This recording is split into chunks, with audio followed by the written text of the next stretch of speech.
واللہ ما طلعت شمس ولا غربت.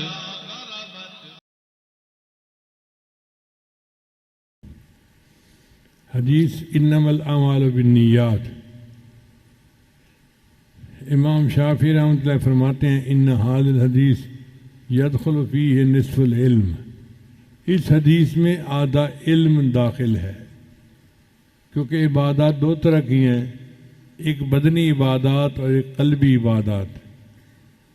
تو نیت کا تعلق قلب سے ہے، لہذا آدھی عبادات کا تعلق اس سے ہوا.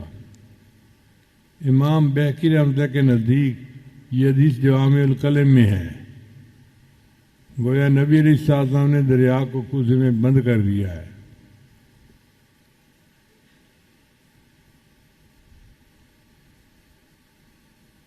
امام عبد الرحمن بن مہدی فرماتے ہیں من اراد ان یصنف کتابا فلیبتدئ بہذا الحدیث. جو بندہ کتاب لکھنے کی کوشش کرے اس کو چاہیے کہ اس حدیث سے شروع کرے.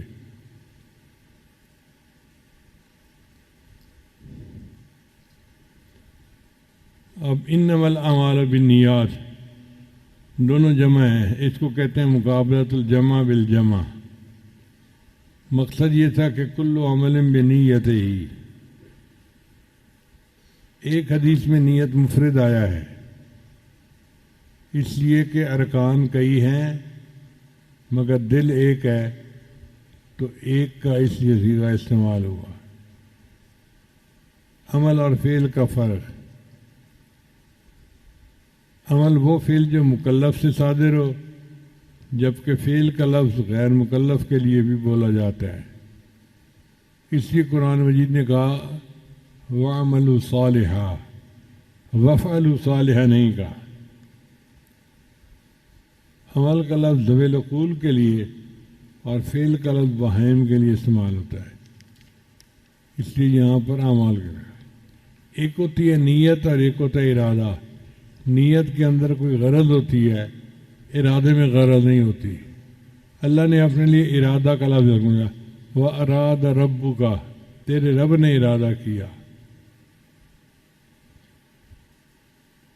پھر تعدد نیت کے ثمرات.